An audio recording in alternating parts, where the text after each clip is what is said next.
श्रीगणेशाय नमः। अस्य श्रीरामरक्षास्तोत्रमन्त्रस्य बुधकौशिकऋषिः श्रीसीतारामचन्द्रो देवता अनुष्टुप् छन्दः सीताशक्तिः श्रीमद्हनुमानकीलकं श्रीरामचन्द्रप्रीत्यर्थे जपे विनियोगः।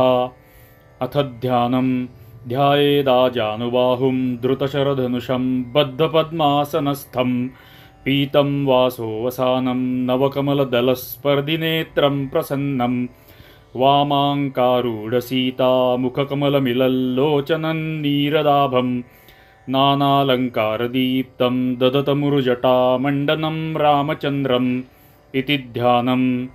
चरितं रघुनाथस्य शतकोटिप्रविस्तरम् एकैकमक्षरं पुंसां महापातकनाशनम् ध्यात्वा नीलोत्पलश्यामं रामं राजीवलोचनं जानकीलक्ष्मणोपेतं जटामुकुटमण्डितं सासितूनधनुर्बाणपाणिन्नक्तञ्चरान्तकं स्वलीलया जगत्त्रातुम् आविर्भूतमजं विभुम्। रामरक्षां पठेत् प्राज्ञः पापघ्नीं सर्वकामदां शिरो मे राघवः पातु भालं दशरथात्मजः कौसल्येयो दृशौ पातु विश्वामित्रप्रियश्रुती घ्राणं पातु मखत्राता मुखं सौमित्रिवत्सलः जिह्वां विद्यानिधिः पातु कण्ठं भरतवन्दितः स्कन्धौ दिव्यायुधः पातु भुजौ भग्नेशकार्मुकः करौ सीतापतिः पातु हृदयं जामदग्न्यजित् मध्यं पातु खरध्वंसी नाभिञ्जाम्बवदाश्रयः सुग्रीवेशः कटी पातु सक्थिनी हनुमत्प्रभुः उरूरगूत्तमः पातु रक्षः कुलविनाशकृत् जानुनी सेतुकृत् पातु जङ्घे दशमुखान्तकः पादौ विभीषणः श्रीदः पातु रामोऽखिलं वपुः एतां रामबलोपेतां रक्षां यः सुकृती पठेत् सचिरायुः सुखी पुत्री विजयी विनयी भवेत्।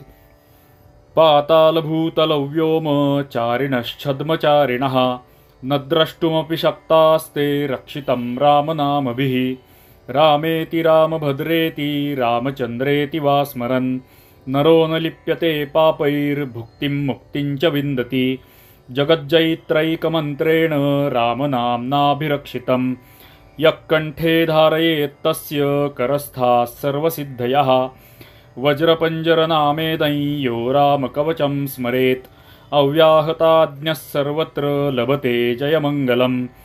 आदिष्टवान् यथा स्वप्ने रामरक्षामिमां हरः तथा लिखितवान् प्रातः प्रबुद्धौ बुधकौशिकः आरामः कल्पवृक्षाणां विरामः सकलापदाम् अभिरामस्त्रिलोकानां रामः श्रीमान् सनः प्रभुः तरुणौ रूपसम्पन्नौ सुकुमारौ महाबलौ पुण्डरीकविशालाक्षौ चीरकृष्णाजिनाम्बरौ फलमूलाशिनौ दान्तौ तापसौ ब्रह्मचारिणौ पुत्रौ दशरथस्यैतौ भ्रातरौ रामलक्ष्मणौ शरण्यौ सर्वसत्त्वानां श्रेष्ठौ सर्वधनुष्मतां रक्षः कुलनिहन्तारौ त्रायेतान्नो रघूत्तमौ आतसज्जधनुषा विशुस्पृशा वक्षया शृगनिषङ्गसङ्गिनौ रक्षणाय मम रामलक्ष्मणावगर्थः पति सदैव गच्छताम् सन्नद्धः कवची खड्गी चापबाणधरो युवा गच्छन्मनोरथोऽस्माकं रामः पातु स लक्ष्मणः रामो दाशरथिः शूरो लक्ष्मणानुचरो बली काकुत्स्थः पुरुषः पूर्णः कौसल्येयो रघूत्तमः वेदान्तवेद्यो यज्ञेशः पुराणपुरुषोत्तमः जानकीवल्लभः श्रीमान् अप्रमेयपराक्रमः इत्येतानि जपेन्नित्यं मद्भक्तः श्रद्धयान्वितः अश्वमेधादिकं पुण्यं सम्प्राप्नोति न संशयः रामं दूर्वादलश्यामं पद्माक्षं पीतवाससं स्तुवन्ति नामभिर्दिव्यैर्न ते संसारिणोन्नरः रामं लक्ष्मणपूर्वजं रघुवरं सीतापतिं सुन्दरं काकुत्स्थं करुणार्णवं गुणनिधिं विप्रप्रियं धार्मिकं राजेन्द्रं सत्यसन्धं दशरथतनयं श्यामलं शान्तमूर्तिं वन्दे लोकाभिरामं रघुकुलतिलकं राघवं रावणारिं रामाय रामभद्राय रामचंद्राय वेधसे रघुनाथाय नाथाय सीतायाः पतये नमः। श्रीराम राम रघुनंदन राम राम श्रीराम राम भरताग्रज राम राम श्रीराम राम रणकर्कश राम राम श्रीराम राम शरणं भव राम राम। श्रीरामचंद्र चरणौ मनसा स्मरामि श्रीरामचंद्र चरणौ वचसा गृणामि श्रीरामचंद्र चरणौ शिरसा नमामि श्रीरामचंद्र चरणौ शरणं प्रपद्ये। माता रामो मत्पिता रामचंद्रः स्वामी रामो मत्सखा रामचंद्रः सर्वस्वं मे रामचंद्रो दयालुर्नान्यं जाने नैव जाने न जाने। दक्षिणे लक्ष्मणो यस्य वामे तु जनकात्मजा पुरतो मारुतिर्यस्य तं वन्दे रघुनन्दनं। लोकाभिरामं रणरङ्गधीरं राजीवनेत्रं रघुवंशनाथं कारुण्यरूपं करुणाकरन्तं श्रीरामचन्द्रं शरणं प्रपद्ये। मनोजवं मारुततुल्यवेगं जितेन्द्रियं बुद्धिमतां वरिष्ठं वातात्मजं वानरयूथमुख्यं श्रीरामदूतं शरणं प्रपद्ये। कूजन्तं राम रामेति मधुरं मधुराक्षरम् आरुह्य कविताशाखां वन्दे वाल्मीकिकोकिलम्। आपदामपहर्तारं दातारं सर्वसम्पदां लोकाभिरामं श्रीरामं भूयो भूयो नमाम्यहम्। भर्जनं भवबीजानां मर्जनं सुखसम्पदां तर्जनं यमदूतानां राम रामेति गर्जनं। रामो राजमणिः सदा विजयते रामं रमेशं भजे रामेणाभिहता निशाचरचमू रामाय तस्मै नमः। रामान्नास्ति परायणं परतरं रामस्य दासोऽस्म्यहम्। रामे चित्तलयः सदा भवतु मे भो राम मामुद्धर। राम रामेति रामेति रमे रामे मनोरमे सहस्रनाम तत्तुल्यं रामनामवरानने। इति श्रीबुधकौशिकविरचितं श्रीरामरक्षास्तोत्रं सम्पूर्णं। श्रीसीतारामचन्द्रार्पणमस्तु। सियावर रामचंद्र की जय।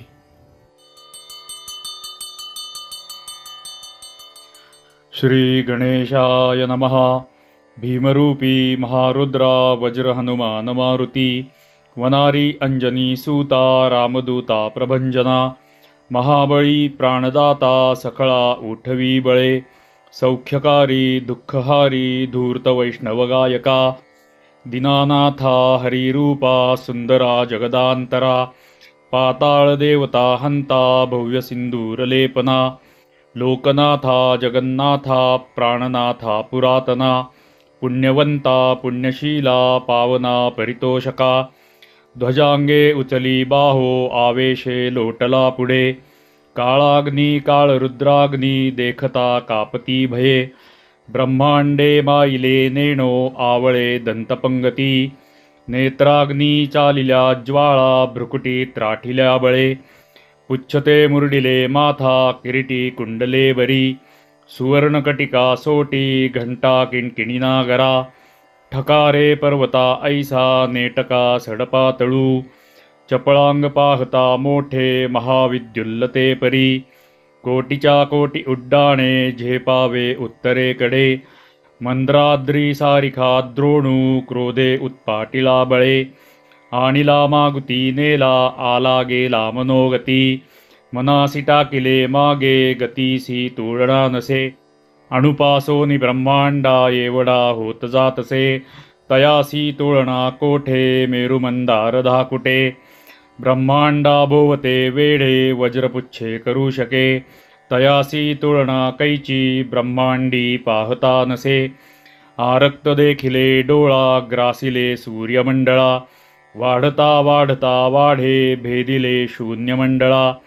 धनधान्य पशुवृद्धी पुत्रपौत्र समग्रही पावती रूपविद्यादी स्तोत्रपाठे करूनिया। भूतप्रेत संबंधादी रोगव्याधी समस्तही नासती तूटती चिंता आनंदे भीमदर्शने। हे धरा 15 श्लोकी लाभली शोभली बरी दृढदेहो निसंदेहो संख्या चंद्रकळा गुणे। रामदासी अग्रगण्यो कपिकुलासि मण्डनु रामरूपी अंतरात्मा दर्शने दोषनासति इति श्रीरामदासकृतं संकटनिरसनं मारुतिस्तोत्रं संपूर्णम्। महारुद्र हनुमान की जय। नमस्ते दर्शक हो, हमारे केदार शिखर सनातन संस्कार वाहिनी पर हम प्राचीन मंदिर दिखाते हैं। प्राचीन मंदिरों के साथ साथ हम ऐसे कुछ स्तोत्र, मंत्र, सूक्त इनके भी चलचित्र बनाते हैं, जिनका उपयोग आप स्वयं की उपासना के लिए, सायं उपासना के लिए, प्रातःकाल उपासना के लिए अथवा अपने स्नातकों के संस्कार के लिए भी कर सकते हैं। हमारे वाहिनी पर प्राचीन मंदिर, स्तोत्र, मंत्र, सूक्त के साथ साथ कुछ भारतीय मोबाइल एप्लीकेशंस के भी चलचित्र हम बनाते हैं। तो आशा करता हूँ कि हमारे वाहिनी पर दिखाए गए सारे चलचित्र आपको अच्छे लगते रहेंगे। हमारी नित्य की प्रार्थना तो आपसे रहती है कि यदि हमारे चलचित्र आपको अच्छे लगते रहेंगे तो कृपया प्रत्येक चलचित्र को लाइक किया कीजिए। एक छोटी सी टिप्पणी प्रत्येक चलचित्र को करते रहिए, उससे हमें लाभ होता है और ऐसे चलचित्र अधिकाधिक लोगों तक ऑटोमेटिकली पहुंचने के लिए सहायता होती है। तो इस उद्देश्य से आपसे प्रार्थना है कि कृपया हमारे प्रत्येक चलचित्र पर एक छोटी सी टिप्पणी अवश्य किया कीजिएगा। आपसे हमारी अंतिम प्रार्थना है कि यदि आप यह चलचित्र YouTube पर देख रहे हैं तो हमारी वाहिनी को सब्सक्राइब कीजिएगा, तथा यदि आप यह चलचित्र हमारे संपूर्ण स्वदेशी YouTube जैसे ऐप एटो प्ले पर देख रहे हैं तो हमारी वाहिनी को एटो प्ले पर फॉलो भी कर दीजिएगा। ये आपसे हृदयपूर्वक प्रार्थना है। चलिए तो मिलते हैं ऐसे ही सुंदर चलचित्र में। तब तक के लिए आप सभी को धन्यवाद, धन्यवाद, धन्यवाद। जय श्री राम।